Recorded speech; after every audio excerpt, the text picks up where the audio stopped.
back to the Command Zone podcast. We were staring so deeply into each other's eyes that I have no idea why I was going on. Command Zone. They're like, Command Zone is the biggest. It's got to be not even Commander, but the biggest Magic the Gathering content channel now, right? Yeah. They're just like subsidies of Magic the Gathering.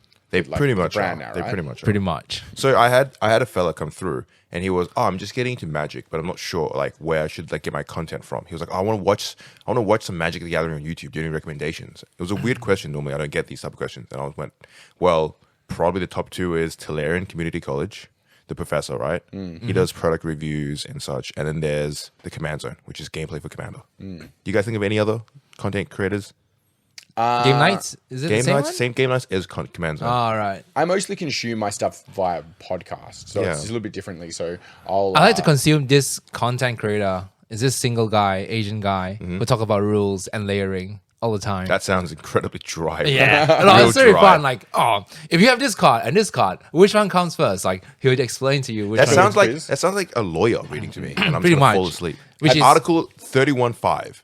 Yeah, he did that. He does that. Like, which one have resolves you learned first? some things like Yeah. So like, the Blood Moon, the new Blood Moon rule with the saga. Oh, yeah, Blood he Moons. did that layering as well, and like, he did a lot of layering rules, like which one comes first, and then which one will be affected first, and then which player dies and things like that. Like things like when you do damage on the stack, like equal damage, which player dies first? Yeah, kind of thing. Yeah.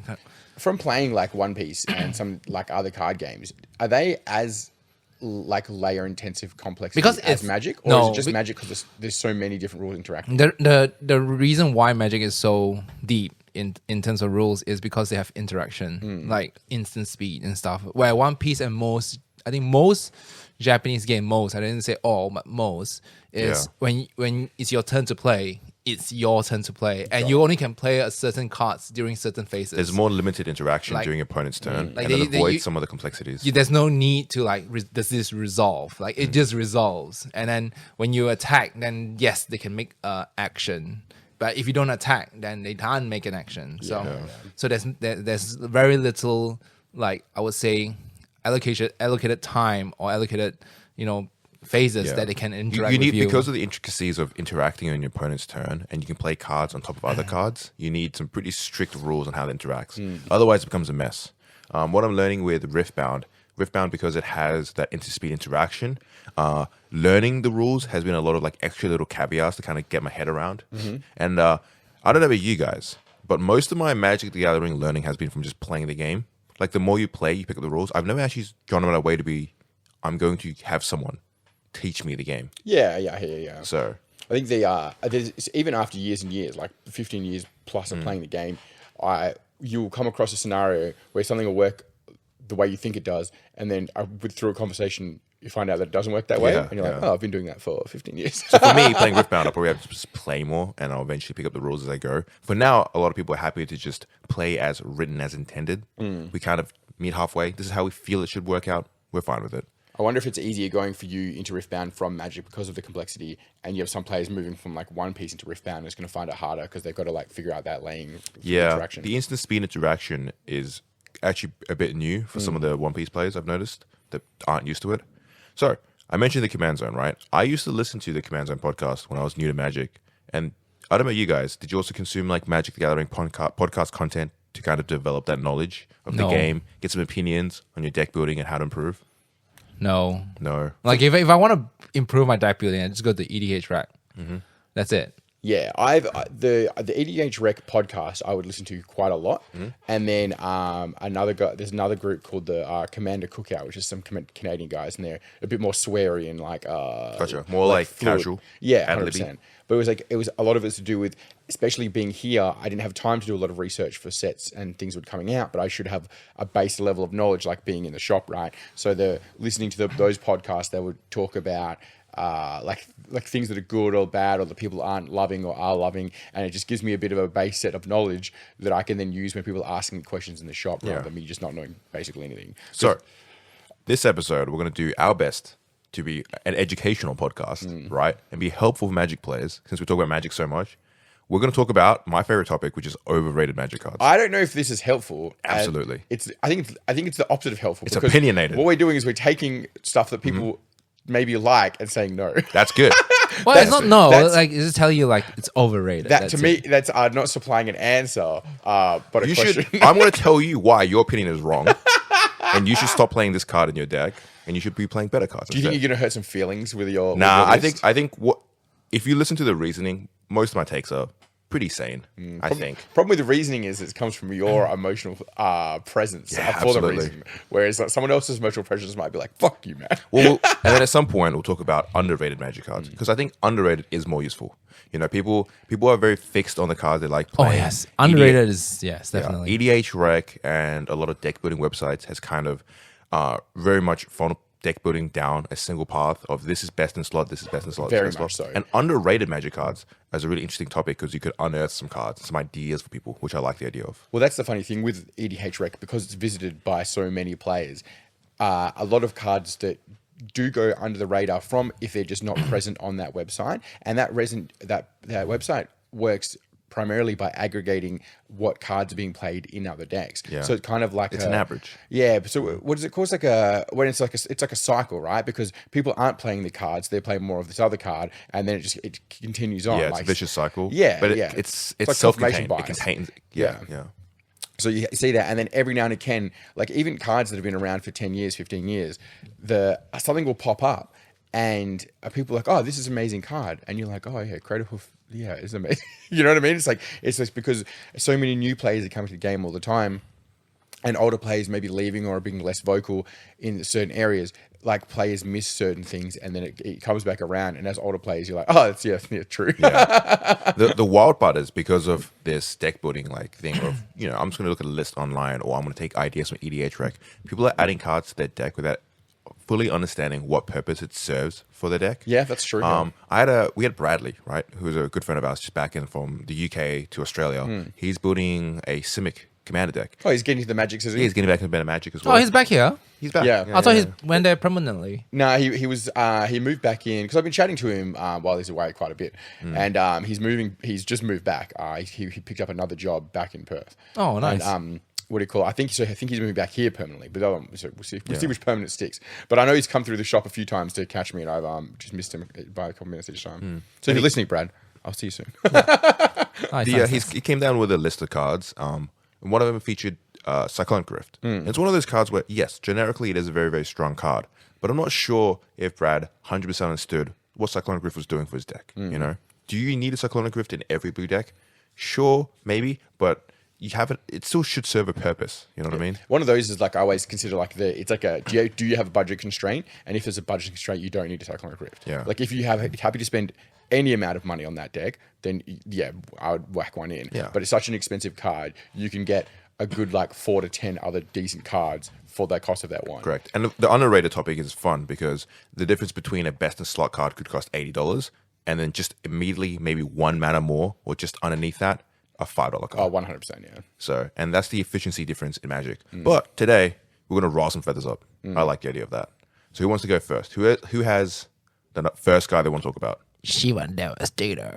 Shivan Devastator? This is a 2005 take, right? No. No, Shivan Devastator was It's from recently. It was from Yeah, Foundations. Brothers War or Brothers War? Yeah, I know. I think it was last year it came out in the set. It's a dragon card that we're going to have to pull it up.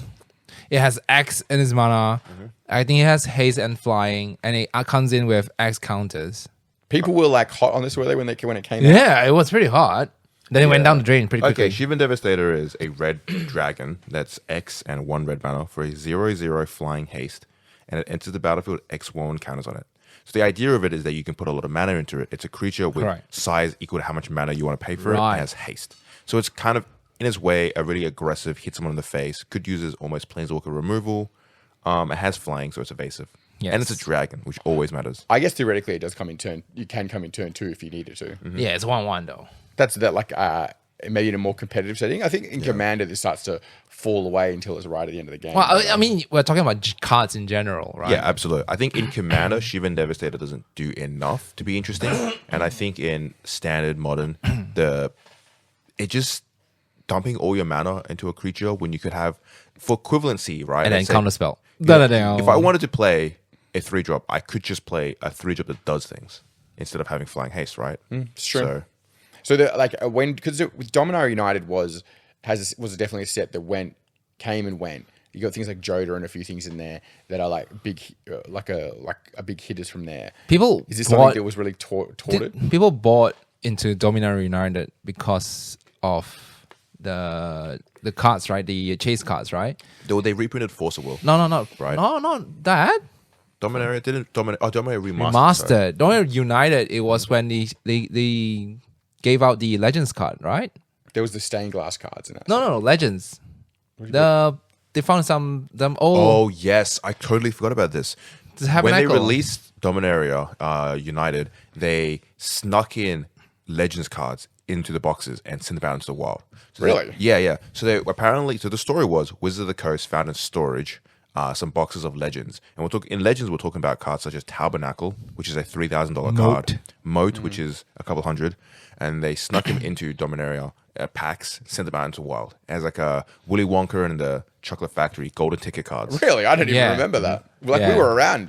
Boards was open Yes. at that time. But it was extremely rare, obviously. And there's stories of people being, hey, I opened my pack and got a Tabernacle. Notably, Wizards said this was not a reprint. These are already cards that existed. Yes, original from the original set cards. So from Dominaria United, I'm just gonna go from price higher low. So your main hitter out of there is Shoulder. That's Definitely. That's your big And that's one. a big hit. And then after that down, it goes down to like Timeless Lotus and Liliana of the Veil, like Dominaria United. And Timeless Lotus is kind of a bad card. Yeah, it goes down pretty quickly after the Shoulder. So, but even of the not so great cards, Shivan Dragon is still like six down. So clearly, if it was touted to be the hot stuff, it wasn't. It didn't survive the. No. Talk about another overrated card, Timeless Lotus, right? I think it's 5 mana for an artifact that is tapped, and it taps for all 5 colors of Magic. All 5 colors. So The it problem taps is for Weeberg. You're paying 5, it comes in tapped, and then you can't use it till next turn. Yeah. Not good. Bit overrated. Yeah, but you are right there. All the lotuses, the modern lotuses are overrated. Yes, I think Except for the one that got banned. No. I mean, which one? Jeweled. Oh yes. Yeah. But even Even Jeweled Lotus was a little bit overrated unless you were in 1 or 2 colors. Yeah, If you're in 3 to 4 colors, you don't play Jeweled Lotus. or you'd have certain. I think depending on the CMC of the commander you're playing, that it would make it much better because then you can do the thing the next turn. But some people would just had it and it didn't really help them that much out. You know what I mean? There's this thing that I'm noticing when more and more now people are just kind of sticking to 3 to 4 mana commanders. It's kind of getting rare now to see people want to play 5 to 6 mana commanders. Yeah. I do. I think people, because the games are speeding up, they feel a bit unfortunate if they get to the end of the game and the commander's not been cast once. Correct. Or it gets hit and then the next turn is like 9. You're like, oh. Because if you're only 3 mana and 4 mana commanders, you don't actually need a Jeweled Lotus, right? Because you're probably most likely need some colors first, and then you can get away with 1 mana rock, and you're fine. I think to me it was always the 3 to 4 color commander with like 2 different pips and then 2 colorless, because then it makes just sure pays for the colorless you're too. always guaranteed to get it out into that field straight away. Yeah. And a commander out on turn 2, maybe turn 1. Turn 4 it's a bit commander much. on It's turn still a bit much. Yeah, turn 4 commander on turn 1 or 2 is like pretty good. Yeah. So Shivan Devastator is our first pick from William. Do you have a pick, Danny? Yeah. I am going to go with... So this is an amazing card, and it does finish a lot of games, but I think it's a lot of nonsense. It's a lame. It's Torment of Hellfire. Yeah, I get it. It does win games, but like let's say, but the majority of time it's just sitting in your hand and you're waiting to cast it throughout the entire game. And then also, if you can cast Torment of Hellfire for the amount of mana that you need to win, you're probably already so far ahead of the game. It could be most other things as well. Torment of Hellfire is like a double-edged sword though. Like it could win you the game or make the game go longer. Because some people is like, I gotta just sacrifice shit. I think a lot of players see it as if you've got black as it's an auto include for the deck. Nah. And I just don't subscribe to that. The problem with Torment of Hellfire is I see people misplay it too, where the intention of Torment of Hellfire is you dump enough mana that it ends the game. But William mentioned sometimes people just fire it off middle of the game and it's a weird, awkward kind of board wipe. and then it's like you're halfway, half, and then like now the Everyone's game's gotta got slower You now. make a Everyone's good gotta point. rebuild. If you have so much mana to cast a big splashy spell, you can probably win with most big splashy spells. Yeah. I compare Torment of Hellfire with Exsanguinate. I was going to say the Same exact kind of same way, thing, right? yeah. And at least Exsanguinate generates you a ton of HP. And the funniest thing, like on things like EDH Rec, the Helmet of Hellfire is considered an incredibly salty card. Like people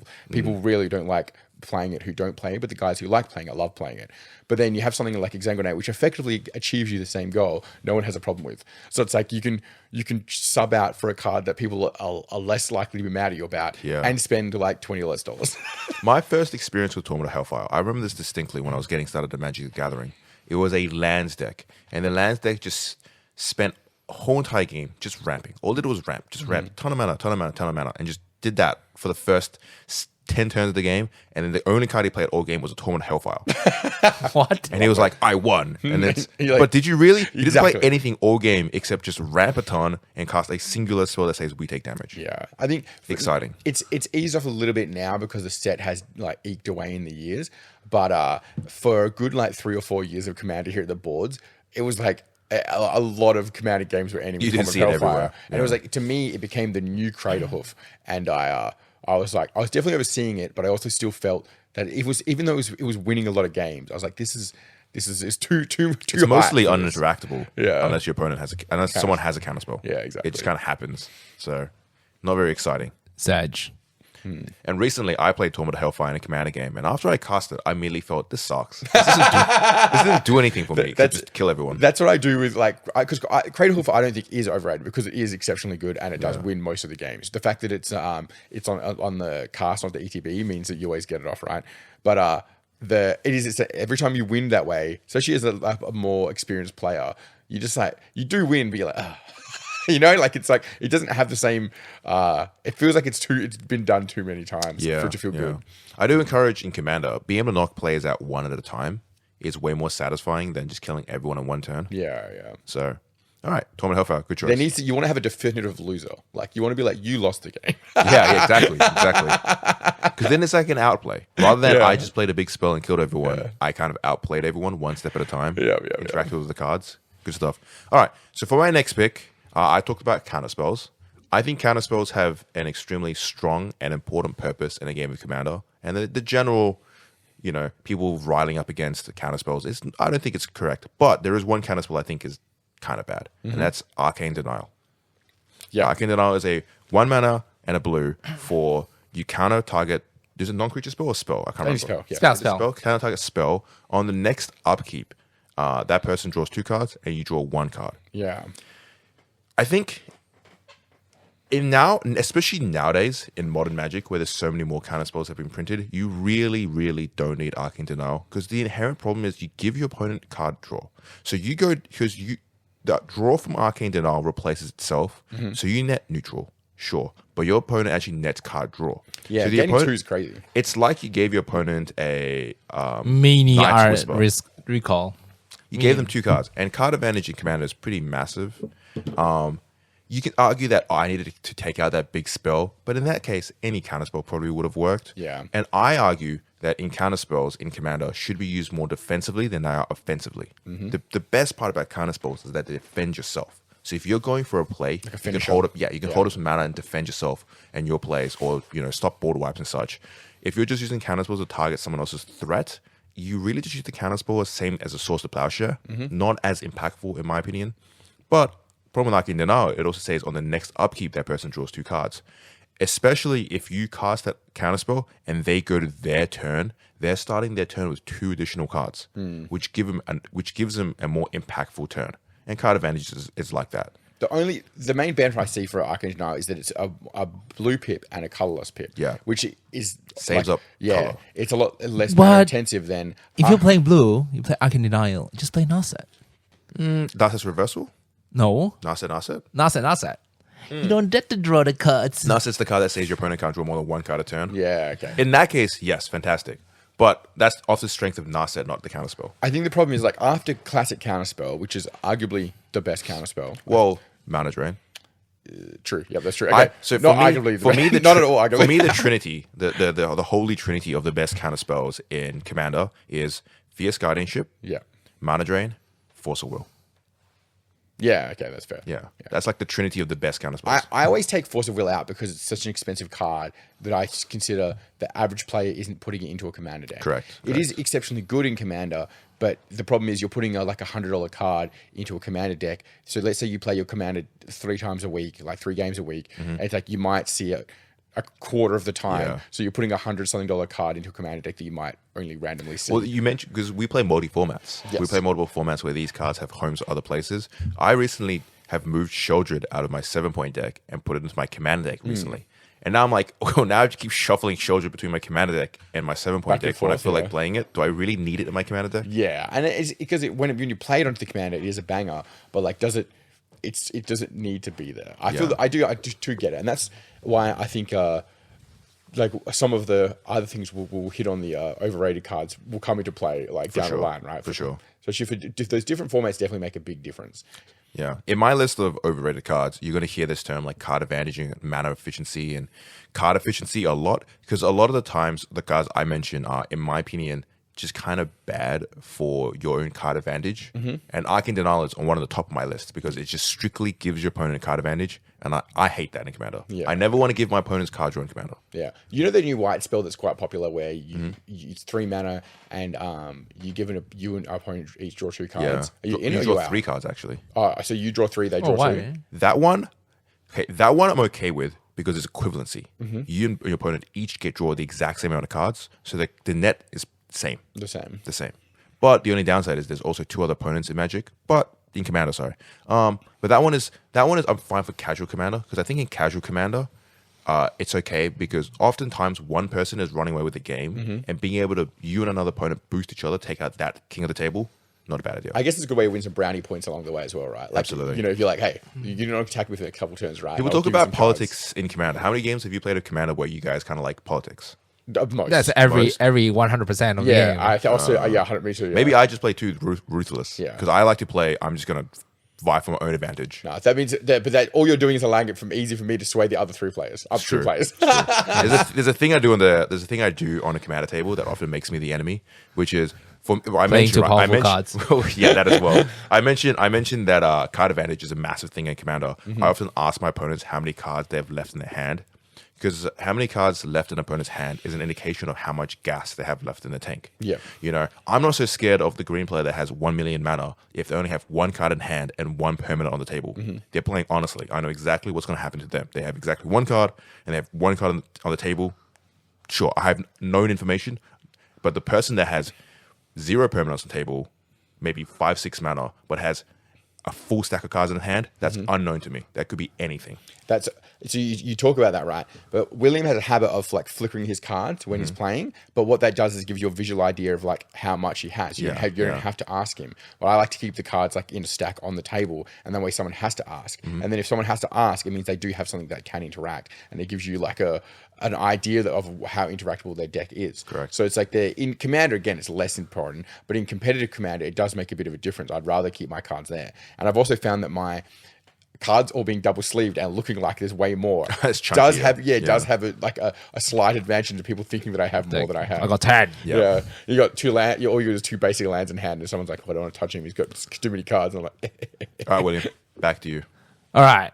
I got this card. Also, pretty modern as well.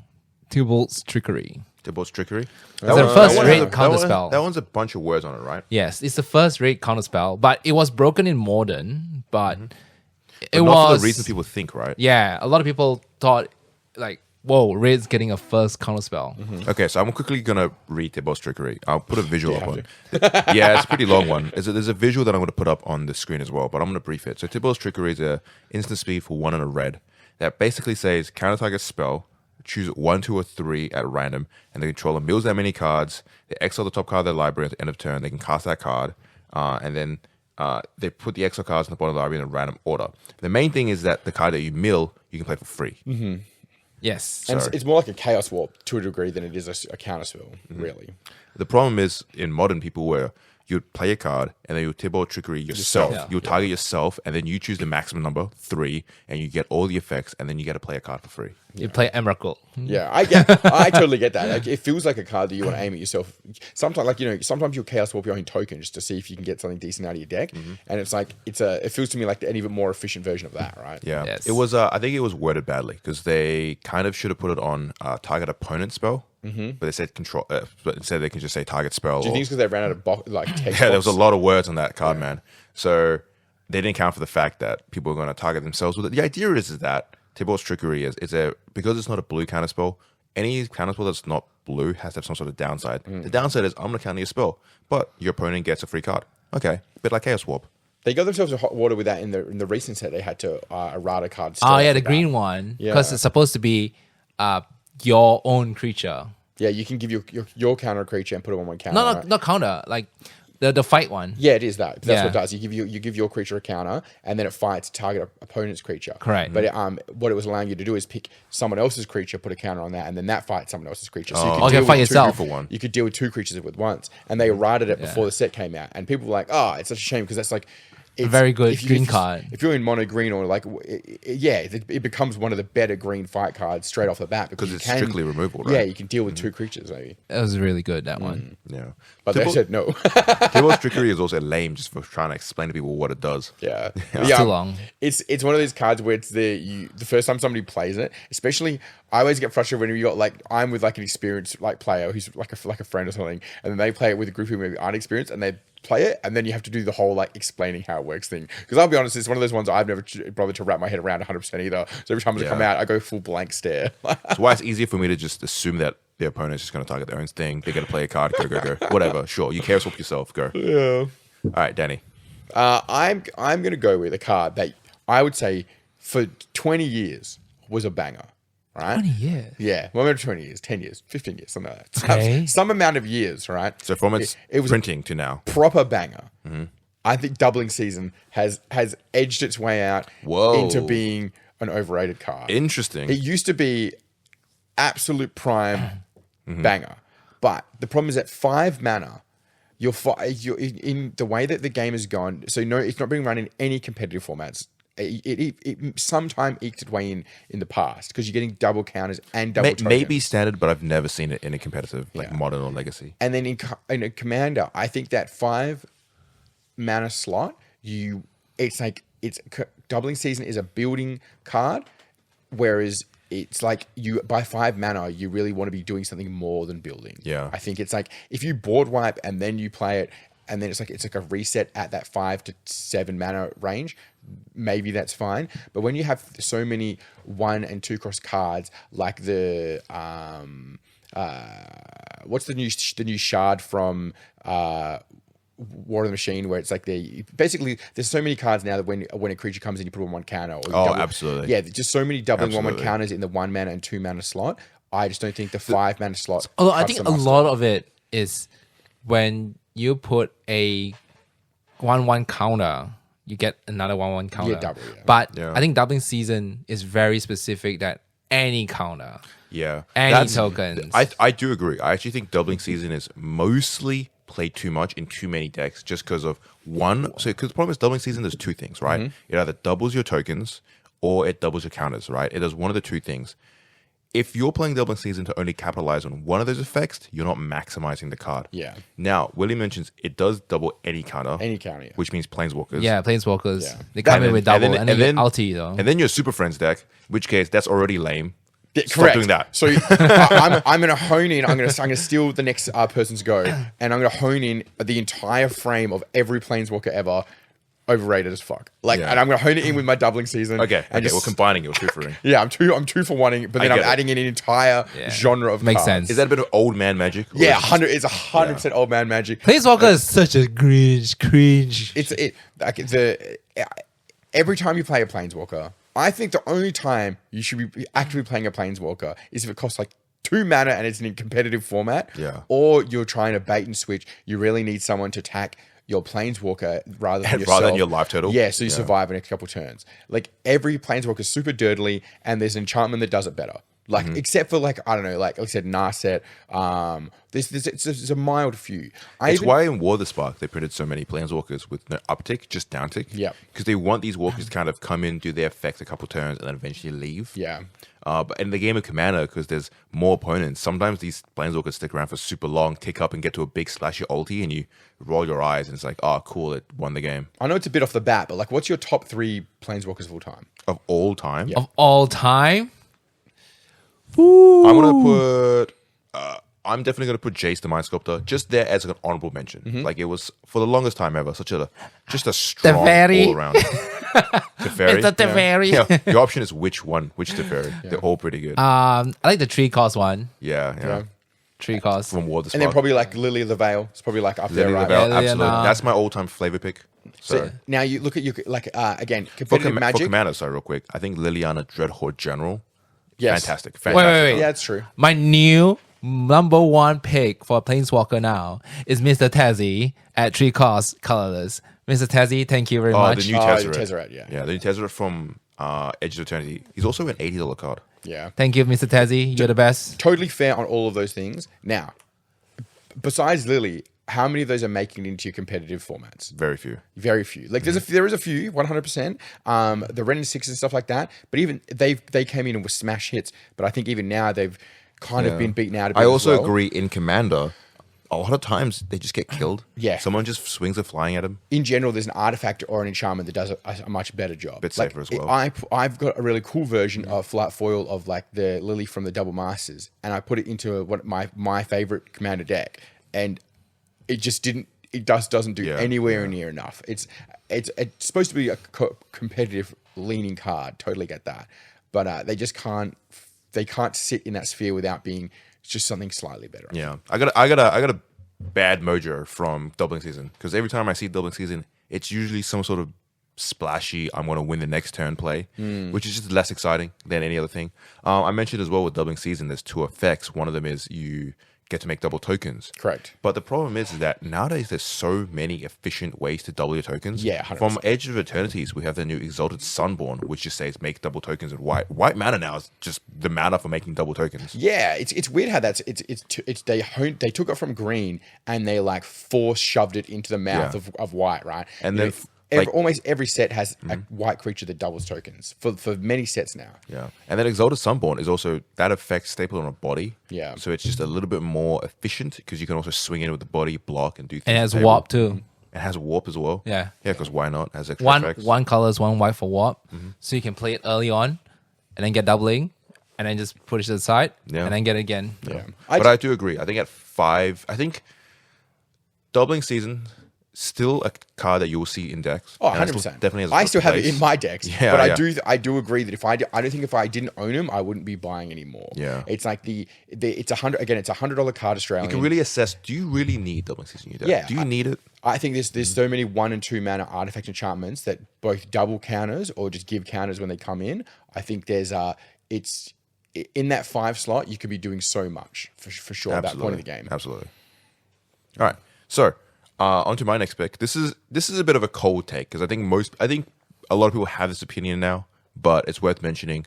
Phyrexian Arena, or in my case, any enchantment or artifact that just says you draw 1 extra card a turn, especially if you don't get that card immediately. Yeah. Phyrexian Arena is When you have to wait to the next upkeep, you're like, I just spent 3 mana to do nothing. so Phyrexian Arena is, should pull it up before I talk about it. Good in the long term though. If you get it early. If you get it late in the game, it's a dead card. So Phyrexian Arena is 1 and a 2 black for an enchantment that says at the beginning of your upkeep, you draw a card and lose 1 life. Yeah. The idea of drawing an extra card per turn is pretty enticing, but the problem is the way that Phyrexian Arena is laid out as a card. You draw that card on your next turn. So you paid 3 mana you have to wait 1 whole extra cycle to the table to get that card advantage benefit. And now that 1 card you've drawn has only replaced the card that you played down, which is Phyrexian Arena. So you're net neutral right now. Yeah. You have to wait 1 extra whole turn to then get actual card advantage. Phyrexian Arena is probably fine if you get it on curve nice and early. You can play it down and get that curve going for you and get an extra card later on. If you play it turn 2 or 3, bang. Sure. Anything else? You've But missed the mark. immediate moment you draw in the mid and late game, it doesn't do anything because it doesn't actually. I would rather have, say, Night's Whisper, which is you 2 mana, you lose 2 life, and draw 2 cards. You get those 100%. cards right then and there, and could keep you going for that turn or keep an engine cycle going for you. Use Rather it for than- bargain. Yeah, exactly. With Knight's Whisper, and there's like Sign and Blood, right? Yeah, Sign and Yeah. Blood. There's 2 or 3 there, but then you go up 1 mana, and there's 3 mana, and then you start scrying 2 and drawing 2. You get so much efficiency. There's a whole suite of like those cards, like at least 4 of them now, 4 or 5. So if you're looking at 100 card slot and X amount is this, X amount is that, X amount is card draw, those ones take up that card draw slot overhead of Phyrexian Arena by a mile. And it's just the way it is because it gives you that card draw on upkeep. You don't get those cards then and there. What I find really funny about Phyrexian Arena is that 10 years ago, 15 years ago, it was actually a banger. Like people, it was played really regularly, and it totally made sense. And it was one of those cards that was really hard to come by. There wasn't that many printings, and the price shot up. And then as time went by, cards got far more efficient, and it really started to dribble down to be a $1 card. It was there for the last few years, and then the last year and a bit, it's really shot up again. And I think it takes on that fashion of being maybe hits the front page of EDH Reg or I just think an a lot of influencer people plays in his deck.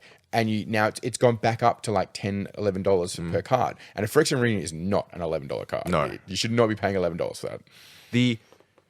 I think what happens is and like I said, it's very enticing to get that 1 extra card draw a turn. And it sounds like, for perpetuity, I get to draw 1 extra card a turn is very enticing. But a game of Commander nowadays is maybe 10 turns. Yes, correct. Yeah. 10 to 15 turns at most. Every game I used to play, like Gamagor, when I was back at Gamagor. 3-hour games. Yeah, they were 3-hour games. Every game was lasting like 20 turns. So you get real value off that. But like you said, the game is so much more efficient now. And it's not even complaining about it being efficient. I think that's fine. It just means that some of those cards don't have the longevity out of them. You really need to start getting that game plan online. Yeah, it's like, to me, it's the same as the doubling seasons. Like by the time you've played that, you probably want to be doing that. You want to be doubling your counters probably 2 turns ago. You know what I mean? Because then it's like the thing you're doubling or the cards you're drawing, you wanted to have those counters or those card draws so you could feel what's happening right now. Yeah. It was you mentioned that doubling season of 5 mana is a little above the curve because the 4 mana stuff now is insane, right? Like 100%. I'm playing a mono black deck where I can drop a 4 mana Bloodletter of Alkalods and I'm doing double damage every turn, and I was swinging for 10 damage on turn 5. What's it's a 1-cost enchantment and it doubles your counters for when they come in. It's a 1-cost enchantment. Yes, it's a green enchantment. Yeah, it's a green one. And Skills. Hardened Scales. Hardened Scales. Yeah, yes. thank you, boys. But it's only +1/+1 counter though. It doesn't matter, but you play it turn 1 and it's doubling those +1s for the next 4 turns until you hit the thing. Yeah. And then something. The doubling counter only really matters in some decks, like Hydras. Like Vorinclex. And then you have like for doubling tokens, you have Anointed Procession, and there's the green one that's also worth a lot of money now as well. They all double your tokens. Parallel Lives. And Parallel Lives. Parallel Life. And so Parallel Lives used to be worth 0 money. Like it was like a $1 card, $1 chaff rare, and then it hasn't been reprinted a good amount of times. So that's put it up to like a $50 to $70 card, depending on the version. For a long time, doubling season was taking its thunder. Oh, absolutely, 100%. But I think you're right.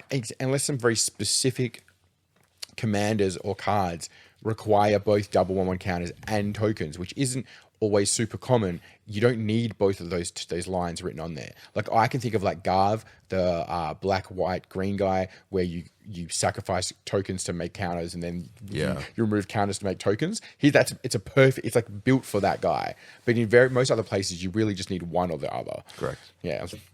All right, so that's my opinion. Because also, this is not a fair. So when I mentioned, I don't like enchantments artifacts that just say you net 1 extra card a turn. Compare. This is not a fair comparison, but compare Phyrexian Arena to Rhystic Study. Oh, yeah. Insane disparity. Yeah, insane disparity of same mana, same enchantment, one just nets you infinity card draw. It's funny as well because that Rhystic Study cycle, there's actually a Rhystic, was it a study? One of the Rhystic or study. You know, there's a cycle of those cards for every color. Yes. And the blue one is like the only one that's a banger. Yeah. And they're like, No, it was shit. It used to be shit. yes, because I was then and there. I threw away a couple of foils too. Yeah. Thanks. in what the foils. Invasion foils. You probably, and I don't think you're alone in that. I think a lot of people would have. It's like I gotta, cause last time a box, I think 1 box and 1 Is it came foil. out doing Correct, Prophecy? Sorry. Is it Prophecy? What did it come No, out? Invasion. Invasion. Sorry. Yeah. Prophecy. Sorry, Yeah. Prophecy. Definitely The invasion. crystal. Yeah. Yeah, sorry. So 1 box, 1 foil. Correct, yeah. So And it was most likely to be a land. The foil seed was land most likely or to be a common. land. So you get a lot of common foils. Yeah. And now So- specifically, we're talking about back then. Commander didn't exist. You could only play Magic 1-on-1. Yeah. And Ristic Study was kind of just didn't do anything. Nope. You pay it for 3 mana, and your opponent was like, "Oh, okay, so my 1 or 2 cards I play a turn, I just pay 1 extra mana." Sure. It's funny you say that Commander didn't exist. It definitely did exist, but not in any official format. Right. And it was being played primarily by like Magic devs, and they're referring to it as like EDH. Elder which is- Dragon Highlander. Correct, which is where EDH Rec gets its name from. Somebody yesterday we had a conversation who's a fairly new player was like asking why some people were referring to it as EDH and like what that was. And it's so funny we've come so far down that cycle of away from the EDH part. It was like obviously Magic wanted to remove itself from the Elder Dragon Highlander part because it's both not a name that they trademark, and the Elder Dragon part comes very much towards was like leaning towards the fact that there's all the Elder Dragons in Magic, which they don't focus on at all, and Because haven't for 20 years. the first multicolor, like some of the first multicolor creatures in Magic were the Elder Dragons. Yeah. So at the inception that was the only option you could play if you want to have multiple colors. Yeah, and it's also why commander damage is 21 because all those dragons were 7/7s, and that's like again, it's like all of those nuances are completely lost on anybody who's new. Like if you're a new player, you have no concept of why 21 is the amount that is a commander. Yeah. It just Because seems it's blackjack. yeah. Well, that too, or it just seems roughly half of what your regular or your starting total is, right? Correct. And what I found interesting is a lot of new players when they do their own home groups, they ignore commander damage completely. Because some people don't like I guess for casual players more so. No, the commander damage is really good for keeping the game in control where someone has unlimited life. It's an insurance. It's Yeah. a just in case. So if someone has 1,000,000 life, then the commander damage makes so much sense. I agree, but Yeah. where it stems from is the casual players, where somebody might build like a Tron deck, where you build like you stack your commander up with a bunch of artifacts and creatures, and then it kills one player, and then because in a less competitive or a newer group, the games might be a bit slower. So if we're playing together and then I knock Kang out, but I don't have the best formulated deck or the experience to know how to really wrap the game up, it might be another 20 minutes before I can kill William. Correct. And then it might be another 20 minutes before I kill the player. I'm probably still going to win, but it means that Kang's been sitting out for 40 minutes. And if you're playing at home on your kitchen table having a few beers, Kang's had to sit there for 40, 50 minutes and wait for that game to wrap up. I've turned the TV on and watching Cartoon Network. Yeah, 100%. So it's like it creates a stigma of that's not a very fun way to play the game. It feels like it's salty. It doesn't deserve that thing, but I totally understand where players are getting that from. Yeah, and that's the beauty of playing casual commanders. You can tweak the rules to your own imagination. And- I actually, among my friend groups, play a lot of 30 life commander. We just take the 40 life and just turn it to 30 life, and it makes for a tighter, more low CMC competitive game that's more reminiscent of one-on-one Magic. That 30 life commander really makes you have to think about holding up blockers, interaction, and whether or not you want to play the big splashy spells. Did you find players changing their decks based on that? Because it does make it. It's 25% different, right? Oftentimes, if I'm sitting down with more like-minded commander players, we're already playing more efficient, lower curve decks anyway. It's true, yeah. So I have this thing is I don't know how if you would do it because you're a big board gamer from before, before. I used to play certain board games. Keyword before. Well, I used to play certain board games with a time limit. It doesn't. The winner is just whoever wins at X amount of time. Other people play for an hour, play for an hour and a half. But there's no way.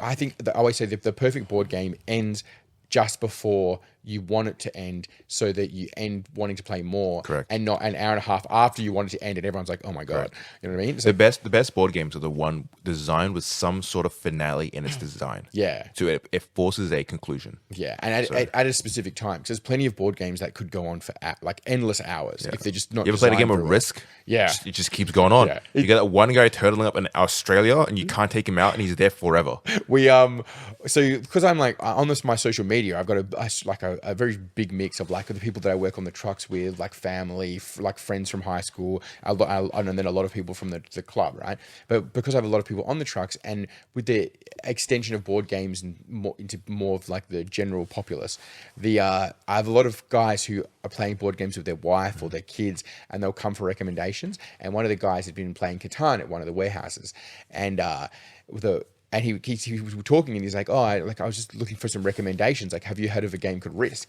And like, Interesting. They've gone from. Have you heard of Risk? Yeah, it's so like it's quite fresh. Have you heard of the story of the duck plagueis? But it's funny. It's like his first foray into any board game was Catan, which is Yeah, he started at level 2 rather than level 1. yeah, correct. You think what are your level ones like Monopoly? Yes. It's Risk, Snakes and ladders. yeah. You know what I mean? So like dice around the corner, Yeah. but like it's that, and then they've started Catan, and then he's asking if he should buy Risk, and I was kind of like, no, I wouldn't do that. You know what I mean? It's like You're downgrading. It's not. Yeah, I think it's downgrading. You're getting an overly complicated game that's less fun. I said to him, I was like, I'd be going for something like Carcassonne, or like I always recommend Takenoko to players because it's nice and easy and it's cute. There's things like that. It's like but it was just so funny. It's like the board games have come such a long way that somebody who doesn't know board games at all could play Catan and then not know what Risk is to begin with. You know what I mean? Fantastic. Yeah. Like before I owned a good board game, I probably owned 4 copies of different Risks. Especially because they're pumping out like Monopoly now. Yeah. All themed. Yeah, very themed. So, yeah. who was last in the order? Fuck, yeah. We talked about doubling season from here, right? What? What are we? No, we've got like 3 Nah, cards nah, to set. nah, But nah. What was the last card? I lost track. The last card was you who say. Oh wait. We're so professionally organized. Oh, absolutely, yeah. It's just me rambling about nothing. All right, well, do you have one Right. then? Go ahead. Me? Yeah. Ah. Danny, do you have one? Yeah. Go. Okay. All right, this was actually proper hyped, and people said it was going to ruin Oh, the I game. said Phyrexian Arena. Yeah. Oh, yes, yeah, yes, yeah, yes, yeah, yes, yeah. yes. It was people said it was going to absolutely destroy the game as bootlegger stash. Oh, I remember that card. Yeah. You know what's crazy? The fact that I had to think really hard on what that card About what it does. is shows you how far it's fallen. Yes. So it's the bootlegger green. stash. 6 cost though. It's yeah, and it's Five colors, 1 green. correct. It's 5 colors, 1 green, and it just allows all of your lands to tap for all your trade. Every lands? time you tap a land, Yeah. it creates a treasure. No, Correct. it gives your land the ability to tap to make a treasure. Oh, So- that's it. so Yeah, doesn't- yeah. yeah. Yeah. So replace. So you can optionally choose to tap your land as normal or tap it for a treasure. I get it. I get it now. Because when I it- remember people were being like, "This is going to so much synergy with the treasures." It was and you can peak bank fervor. now. Like people were like, "This is it." Like, Magic is like every single set. Every like the Facebook comments are full of like people like Magic's finally done it. People will quit. Like this was like mass mutiny of players being like, "This is going to ruin the game." It came. And the set came out, and it went, and no one cared. No one gave a fuck about the Do you entire. reckon that was peak treasure fatigue as well? I For like think a good so, span of like, I would say almost a year. We had a bunch of commander decks come out with the treasure support. Yeah. And it was people getting really tired of it.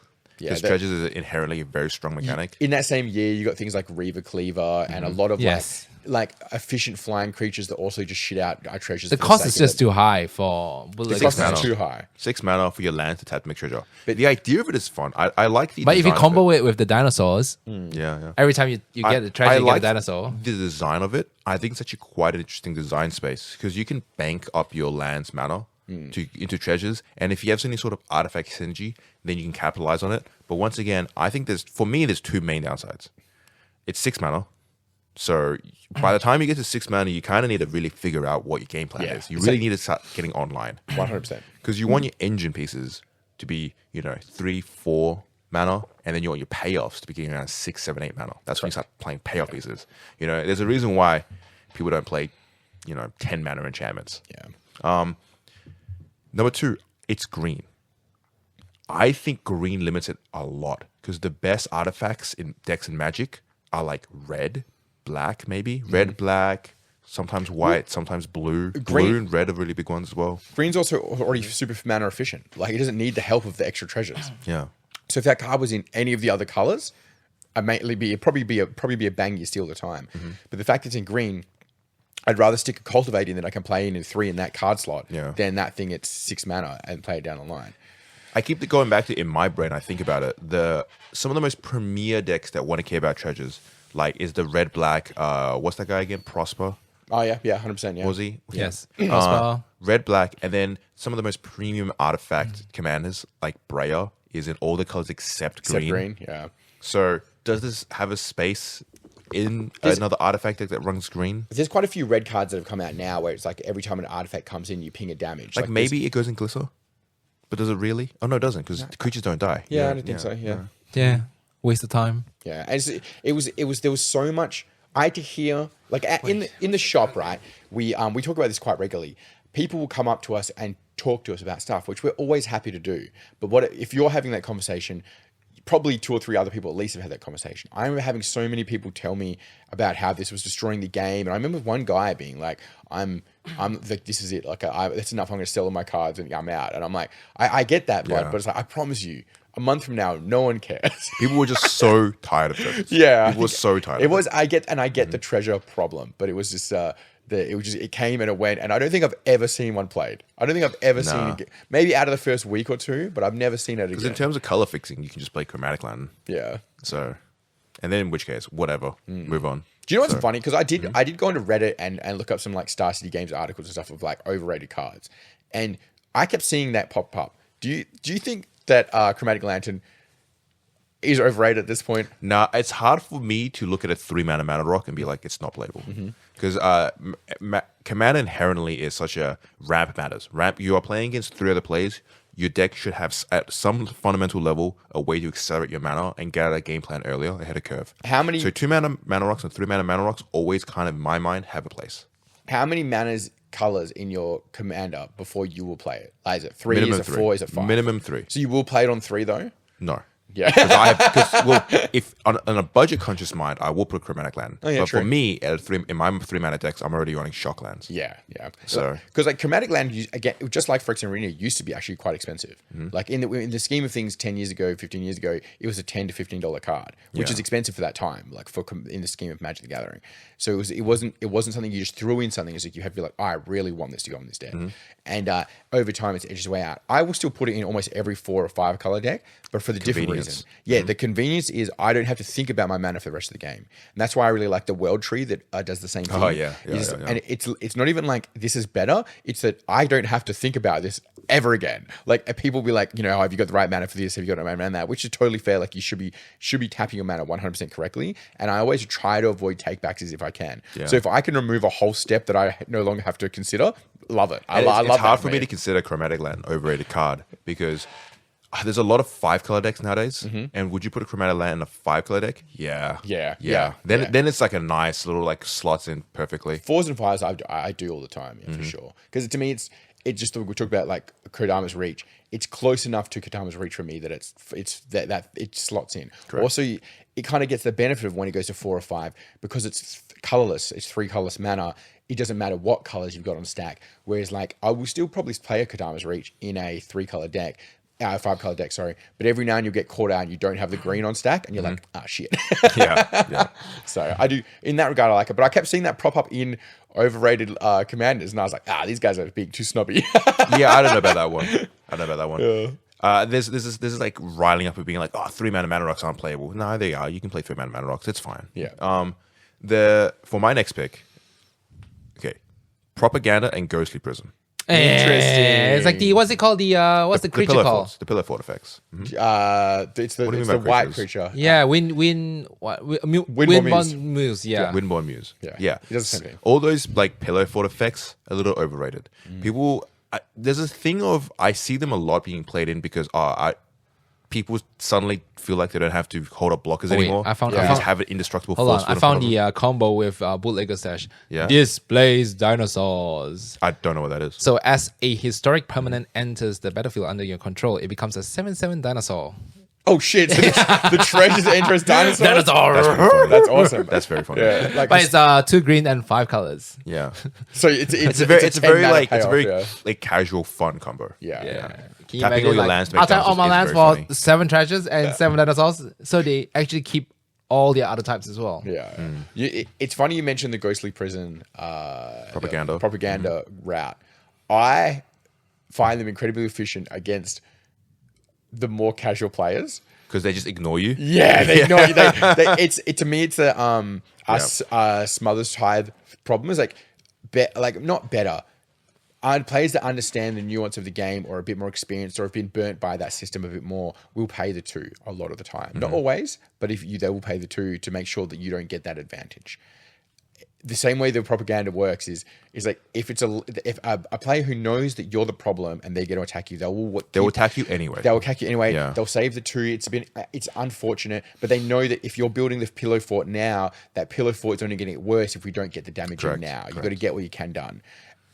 The less efficient players will look at that and be like, well, I'm not going to spend the 2, and they'll leave you alone. So it's like you could just dump it down, and it's like it does create. You're perfect. Yeah. No one attacks you ever again. Your life total saved. You could go 4 or 5 turns and not get attacked. You know what I mean? I play with more because I play with more experienced commander players now, where the propaganda and Ghostly Prism don't do anything because the person that wants to attack you will still attack you. Yeah. And the people, if you have a threat, will still swing at you. Yeah. The 2 mana is a little bit. So the 2 mana is very relevant if someone is a go white goblins or elf style deck that Tokens needs to. stuff, But I argue that in Commander, the most important removal to have is artifact and enchantment removal. Yeah. And a lot of times people are wising up to that now. So the more experienced Magic players are now putting more artifact and enchantment removal to kind of sweep and take out those propaganda Ghostly Prism effects. Now, the vast majority of Commander games aren't played with, I'm going to go super wide and swing out.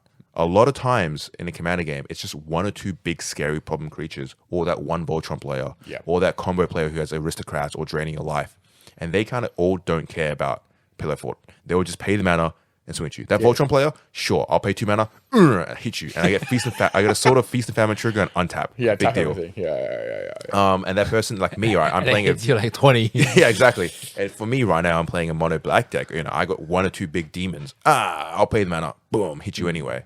In which case, these kind of effects are a little less efficient on the top end when you get to more experienced players. Now, the person who's playing Pillar Fort, if you're playing Pillar Forts and you're cloning the Pillar Forts, if suddenly you have 17 propagandas, that's a problem. Yeah. And you're lame. Stop doing that.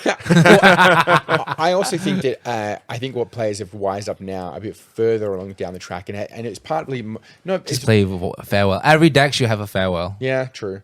But it's I think. But people have got more understanding of with token decks, it can't just be your 1/1s to attack. So there's a lot more aristocrats in all of the colors. Correct. Where they'll be doing certain things where you can ping damage or people lose life. So again, the pillar forts become even less effective because that damage doesn't need to be done by the combat damage; it can be done by other things. And I think that's come a long way, mostly through them printing tools on cards that players have access to now. And a lot of times when someone's playing propaganda or Ghostly Prison, you got to think about is this serving some purpose in your deck? Are you an enchantment deck where you get triggers of enchantment? You get benefits for it. Sure. Yeah. But are you just happen to be in blue and do you want to put a propaganda in your deck? You could probably put a more fun card in there and get more benefit out of it and get more more enjoyment out of the slot. There's even from the if you're going to pillow fort, there's the enchantment that players have to play X equal the amount of enchantments you control. Yeah. That's only 3 enchantments away from being better than what you've already got. Yeah. So it's I think there's even in the What was a spell? Safety, Sphere of Safety. Yeah, correct. Yeah, there's things like that which I think lock down, and I think it's also the pillow fort stuff is the halfway between before being an egregious stacks deck because it stacks, but it's not too bad.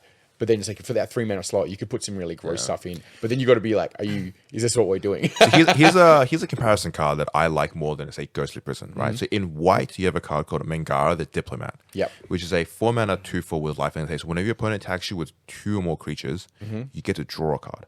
I like the idea of getting some card draw rather than trying to pillar fort up. Yeah. So you also might be able to bait them in and then have them attack you, then you block with your creatures and then use a card to make them and destructible. it also just Gives you says more when your control. opponent casts a second spell per turn, you draw a card. So it's just 2 effects of card draw stapled on a creature. I Double like that. taxes, Plus, baby. that guy has a printing in Final Fantasy, and he does? looks like the guys from June.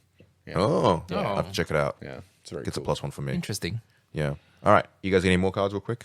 I thought we were going to underrated cards. We'll do that as a different segment Okay. for a different episode. I I have. want to do some research for that one. I did some back end research. We'll go to this one real quickly. I know we're in 2025, and this is well known, but Temple of the False Gods is still being played Bum, bum. in a lot of casual So players' good. decks.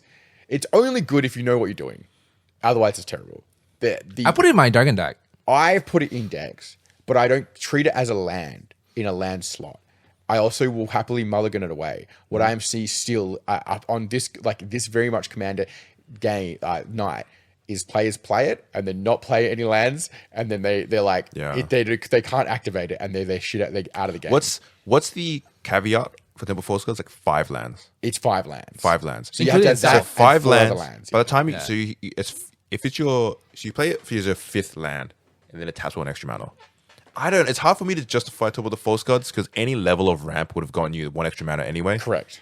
I think what my main concern is that people will keep it in their opening 7, not have that. Yeah. You can't. If you're doing your opening 7, you can't count that as a land. In a mono red, you don't have RAM.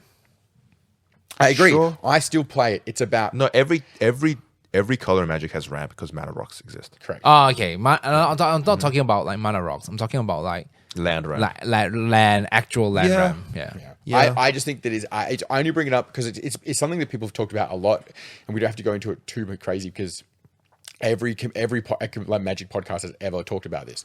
But I still saw it on Commander Night 2 days ago, and I was bit of a like, trap, right? I was like, oh yeah, it's a trap. It's like because they had 3 lands and they didn't draw lands for the next 4 turns, and they sat there and did nothing the entire game because you effectively stuck with 2 lands. So Yeah. felt bad. But If you see 2 lands and Temple of the Force Gods, mulligan that hand. yeah, mulligan the hand, mulligan Yeah, that it's okay.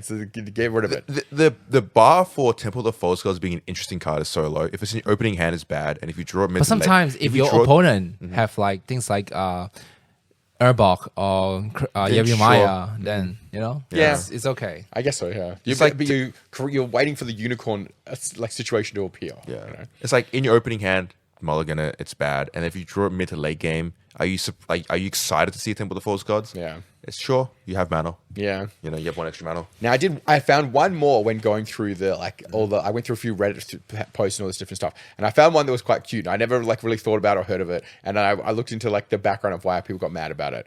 But it's called Balduvian Horde, and it came out in Alliance. Oh, I know that What? card. Yeah. It has like it's like a three guys looking to facing Correct. one side. Yeah. So it came out in Alliances. It's haste or something. It's a red card, and it's 2 red and 2 colorless, and it says Summon Barbarians. Yes. When Summon Barbarians, great text. When Balduvian Horde comes into play, discard a card at random from your hand or bury Balduvian Horde.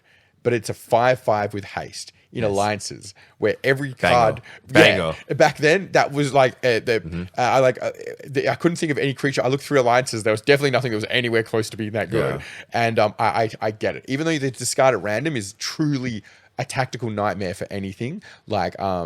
It can always blow you out. Even gamble at being But it's so big. but it's so it's a 5/5 with haste, yeah. And I looked into it, and it was like people were mad. Like I found like screenshots on Reddit of people talking on Back in the day. yeah, on what were they called? Not blogs, Forums. Forums talking about it and how mad they were. People were mad. Like people Back then, that was the bar for a broken card. yeah, and this was the that was the bar, and it was like people were like, this has ruined the game. They need to reset, and it was like all of this stuff about how they were trying to. People were like signing a petition to have it removed. Like the cards, all the packs opened and removed from the packs, and then resent the packs, like the boxes out and stuff like this. Like it was crazy. Damn. And it was so funny. Like seeing it. What it does is this whole conversation we're having, it puts in so much context because this is a card that came out that people clearly hated that played the game. Yeah, and I've yeah, never heard of it, right? And it's like that'd be whatever, like the Shieldred of today, like where people What's the big arch enemy card nowadays? yeah, they're so what I mean? mad about it, and then 3 years from now, people are like, what's Shieldred? Yeah, it's And you're 20 like, years from now. We look back at Shieldred and you're like, ugh, 4 mana, 4/5. Ugh. What do you Terrible card. So Shieldred is amazing, right? It's 4 mana. When you draw a card, you gain 2. When your opponents draw 2, lose draw a 2. card, they lose 2, Yeah. right? Simple and effect, Death but Touch. very relevant. Crazy banger card. What's a 2035 Shieldred look like to you? Just would you go in turns? What do you reckon it is? Cam? Okay, I know already. You got an idea? It also staples on your opponent. Can't draw more than 1 card a turn. You gain 4 life whenever you draw a card. It has flying and lifelink. It costs 0.5 mana. Yeah. 3 black mana. It's a 4 mana card, but it has 2 mana dash. Creates treasure when it hits your opponent. That's the top card of your opponent's library. I would say it's a 3 black mana. I will put it at 2/5 because it got defeated. Oh yeah. Comeback, it come back 2/5. Yeah, sure, Death yeah. touch. All right. So it has ability like you can your opponent, you will not draw a card because you will not gain life because you just come out. But when your opponent draws a card, they have to lose life and discard a card. So the problem with like a lot, like right now in Modern, what's really kind of changing the format around is that Wizards of the Coast, when they make cards that are really mana efficient for 1 or 2 mana, they're also trying to caveat it with it's playing around a mechanic that needs you to kind of, that caveats it. Like Ragavan, right, is a 1 mana card that you can pay for 2 mana for, and it gives it a haste. But you're paying that extra mana if you want to get the haste out, right? Yeah. Right now in Modern, you have a lot of the energy decks are everywhere. Where these cards by themselves they're okay. But the immediate moment you synergize with energy, it becomes a problem. So Boros energy. Modern Horizons 4 comes around, and we suddenly have way more efficient 1 mana and 2 mana creatures, but maybe they caveat it by 1 extra mechanic, you know? Who knows what it is? Maybe they bring back Suspend, and Suspend somehow is broken. Yeah, true. So I feel like it's one of those things like Suspend isn't very good, but it gets very close to being very good, where you can, if you can better ways to manipulate it, then for sure. Yeah. All right. So final card I'm going to mention before we move on, we finish with this topic here. I was going to say Faithless Looting, but we can kind of assume that. Bro, that's broken shit. Okay. Faithless Looting. Faithless What are you Looting talking about? in 1-on-1. Fantastic, right? Yeah. Because the idea is that I have a reason to dig in to try and find something, but also I'm probably a deck that cares about my graveyard. But Faithless Looting is not card advantage. It's Correct. not. It's not. You draw 2 cards and discard 2 cards, and it doesn't replace itself, which means you're net down 1 card. Yeah. So unless you get to the point where you flash it back, and even then, you still net down 1. You still have to cast Faithless Looting. It was never card advantage in the first place. I see so many red decks in Commander where they just throw it in because, it lets me dig in for more cards. But is it? You're digging into your library more, but you've gone down a card now. This, to me, is the ultimate of what I talked about before, is the EDH rec effect, where you see those, because I 100% agree. You see those on the EDH rec websites, because there's like a slew of like 3 or 4 of them that are roughly the same. There's the 4 mana one where you you discard a card, draw 2 and make a treasure. You're like, it's like, but you're the same amount of cards because you've discarded a card and you've drawn a card. Maybe it helps you get rid of lands out of your hand, whatever, it doesn't matter. Yeah. But it's like, I also see them getting played in like red-blue decks or red-black decks. Decks with where there's real card draw. Where there's real card draw, and I don't know, like, but again, it's like, but they keep putting them in precons as well. Like there's Faithless Looting. they get But printed usually in they put precons. here's the thing. So this is where newer players misunderstand the purpose of Faithless Looting. Oftentimes when they put the Faithless Looting in the precons, it's a graveyard emphasized deck. Sure. So if they chuck it in a deck like a lands deck, they can get lands back out of the graveyard. Yep. Then it's an idea. Or if it's a graveyard Or it's deck, prowess or something, and you're just trying to trigger spells for the sake of triggering spells. Then I think there's a purpose for Faithless Looting, and there's a reason why Faithless Looting got banned in Modern. But in Commander, I'm not so sure, man. Yeah. Like you don't just chuck it in there and assume it's card draw. The amount of turn 1 spell play for the turn, it's for main phase 1, player plays a Faithless Looting, they do the thing, and they draw the 2 cards, and then they're like, Faceless Looting, Nothing I feel happens. like it's a really good mid to end game in Commander, where if your hands like you don't need lands anymore, it's time for you to ditch those dig lands. around. Like Yeah, just draw 2, I do get throw that. those lands down, and then like okay, now you have something to play instead of just like I Yeah. got 4 lands in hand and like yay. But I think that card can fall into a trap sometimes. Sometimes people just don't get it. They'll be down like one. If you card put left. that card into a reanimator, Yeah. it becomes Especially super I see it all powerful. the time in the Modern Red player, because Modern Red is a color that kind of doesn't have card draw. So you're gonna Yeah. you go down your hand size aggressively, and that Modern Red player has 1 card left in their hand, and one of the card is Faithless Looting, and they cast Faithless Looting. are we and being they- salty about it? What if you're playing mono red? What are your other card draw options? It's you try and capitalize on all those cards that say you exile cards Yeah, off the top exile of the top library card. and play them this turn. Yeah, that's true. That's So, like, how I That do it. minimizes the Yeah. cards you Yeah. spin in your hand. So you exile top 2, and then you can play it to the next turn. Yeah, Like yeah, thriller that's true. possibility and such. Yes. Yeah. So, and then in mono red, you're trying to get some card draw, squeezing it out with artifacts. You got you got Matt the other day, played Temple Bell, Oh yeah, tap, Temple's good. draw an extra couple cards here and there. So, but yeah, overrated cards, mostly Commander. I think when you get to 1v1, that's when you kind of open up the spectrum of any card you can talk about could be overrated or not overrated. It It's also a power allows level this, thing. the spectrum of people that's whereas like in the right setting, none of them are overrated as well. Yeah, So, correct. well, in Highlander right now, what do you think is the most overrated thing you're seeing? Most overrated thing I'm seeing in Highlander right now. Yeah. Oh, it's hard because the metagame sphere right now is pretty fixed. So any of those cards in the metagame is really strong. I do think I have some opinion in 7-point, right? 7-point Highlander, the competitive format that we play. I think Snapcaster Mage is way overdue for being like this card is not the same power level it was 10 years ago. Snapcaster Mage is still 1 point, and I think that's kind of ridiculous. I think being a point is ridiculous for sure. I think being a whole point is ridiculous. Because would Snapcaster Mage be played a lot if it wasn't a point? Yes, it would still a lot of play. But I would rather see a card played than not played. You know what I mean? Just because the card is good and you see play everywhere doesn't mean it's a problem. It's fine. No, Snapcaster Mage is seeing 0 play in Modern or Legacy. Recently I went to MTG Mate and I looked at, it's not MTG Mate, MTG Goldfish, and I looked at all the top decks of Modern and all the top decks of Legacy. Any of those decks playing blue right now are not running a single Snapcaster Mage. Yeah, interesting. Because I found myself using that. Legacy has changed so much. Correct. Like a lot of like shit commons and uncommons from newer sets are like being played in Legacy. Yeah. Like stock up. I always found like because it has the flash, I end up using it as like a defensive blocker quite often just to. They think they can swing an attack and I can flash in Snapcaster, but it's not using it for its intended purpose, I guess. At that point, it's a nice, versatile, fun card, and it does a lot of interesting things. But is it 1 point worthy? Is it on the same level? Like, is it on the same like problematic level as say an Ancient Tomb? You know what I mean? The power level of Ancient Tomb versus a Snapcaster Mage, is it comparable? What I have noticed is though, what's the enchantment land that finds the Sol Ring? Urza Saga. I saw a lot of people playing Urza Saga and not getting anything from it recently. Yeah, I think that. I think Urza Saga is not a land you just put in willy nilly. Urza Saga is best if you're an artifact. Like I played a couple games. Be able to capitalize on artifacts, it's still the best. Yeah, like a couple games over the last few months where in Highlander, where the Urza Saga comes out, it makes no tokens. And it doesn't find anything at the end. I'm like, what were you doing with it? What was the plan? It's like maybe it's like newer players, or just unfortunately didn't work at that time. But it's like they could, because then you go a land down and you're like, fuck, I kind of needed that land then to be there. People need to understand that for Urza Saga to be 1 point worthy, for that point to be, wow, this card is really good. You have to capitalize on each of the 3 triggers. Yeah.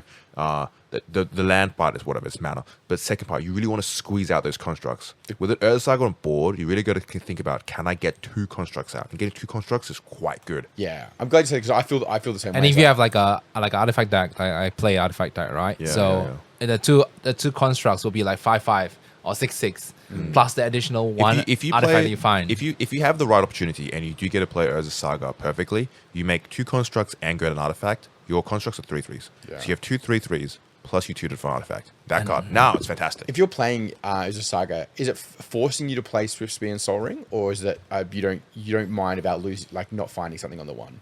I think you should only play. There's so many options though. Like I said again, if like what Kang said, if you're playing an artifact deck, you got Expedition Map, Sol Ring. I have a Mana Vault. Yeah. I have Shadow Spear. I already figured Mana Vault. Yeah. So it's so many options that I could play from that one drop. So that's why I say like if you're playing an artifact deck that 2 constructs and then you're playing artifact lands as well, it's gonna be like 6/6. Yeah. Both of them. But if you're a lands deck, you don't need Urza Saga. What's Urza Saga grabbing you? You know what I mean? Zero and Orb. Yeah, cool. So. Whoa! Zero and Orb is very important. It is for combo if you can set it up. So, all right. How do we feel about our list, gentlemen? It's pretty good. Have we riled up enough feathers? Have we said enough about Magic the Gathering? I think so. You know what my controversial... Before we real quickly, you know what one of my controversial takes is going to be? I was going to say Sol Ring. Oh, Sol Ring. Sol Ring was on my list. Not because it's a underpowered card, but I think people's reaction to it is overrated. Is Sol Ring one of the best cards ever printed in Magic the Gathering, and is it incredibly strong and impactful in a game of Commander? Yes. But is people's reactions to Sol Rings a bit overrated? Yeah. When a Sol Ring goes on a table and people go, whoa, especially, it's like, you can calm down. It's okay. It's ramp. Yes. I think the most overrated part is when somebody plays a Sol Ring and then you destroy it and they get mad about it. Yeah. You're like, well, it's... I had to kill it. Yeah, it's still a good card. Yeah. And you know what? They kept one Sol Ring and then one land hand because they can use the one Sol correct, Ring. Yeah, and I think the overrated comes from is like they think it's going to fix their whole game. So if when it gets destroyed, it's like a real problem. I was like, you can't give it that much hype. You need to. It's a part of the puzzle. It's not the puzzle. So you got like people, like I said, will keep just that. And when it gets removed, even if it's from like a mass removal, when it just get caught up with it, and they're like, oh, I've lost, like all I had was Signets and Sol Rings. Like I've got no lands. Like that's kind of on you, buddy. It's like you have to. They work, but they can't be the be all end all of the game that you're playing right now. The beauty of Commander, because you are playing against 3 other opponents, if someone comes out with that super aggressive Soul Ring start, Soul Ring to Signets, or et cetera, suddenly 3 other people on the board now want to kill you. So there's a self-balancing act of, Slow down. there's a reaction. Just like Danny to it did as it. well. Danny played like 4 or 5 mana rocks. Yeah, And like, I think I had 3 lands and 5 mana rocks. I'm like, nah. I went from very far ahead to very far behind. Yeah. There's an You old become a target for removal. You become the biggest threat immediately on the table. Yeah. The other 3 opponents kind of want to take you down first as well now. So There's an old commander favorite, and it's I think it costs 3 mana, and it's indestructible, but it taps for any mana. And I think there's also one that taps for just a colorless. I wonder now. Darksteel Ingot, something like Yeah, that. and I wonder if now, if Magic's got so much more, if the players have got so much more efficient at removing artifacts and enchantments, whereas something that used to be ignored a bit more, but now people know to do it. I wonder if they become better now. Well, you don't have to worry about that because they're printing the Infinity Stones, and they're 2 mana rocks that are indestructible, right? Oh, there you go. So don't worry about it. They solved the problem for me. It's farewell. The price of farewell goes up even more. You bet, dude. The PSA, Farewell is the as always in Magic, the PSA is run more artifact and enchantment removal. Yeah, I think so. Artifacts and enchantments are the important ones. Creatures get hit all the time by blocking, attacking, board wipes. Enchantments and artifacts are the engine pieces that fuel a deck strategy. 100%. All right. Any last words? No, nothing much. All right. Thank you for listening to us ramble on and complain about Magic the Gathering. Old farts complain Welcome about back, cards. Magic. So Always good. Come to play Highlander. wander down. Highlander's cool again. Yeah. Highlander's cool again. Yeah. We got 8 again for draft last night. Nice. We'd love to Good. see it. Damn. Love to hear it. All right. Thank you very much. for Magic is tuning in, back, guys. baby. Take it, guys. Cheers, guys.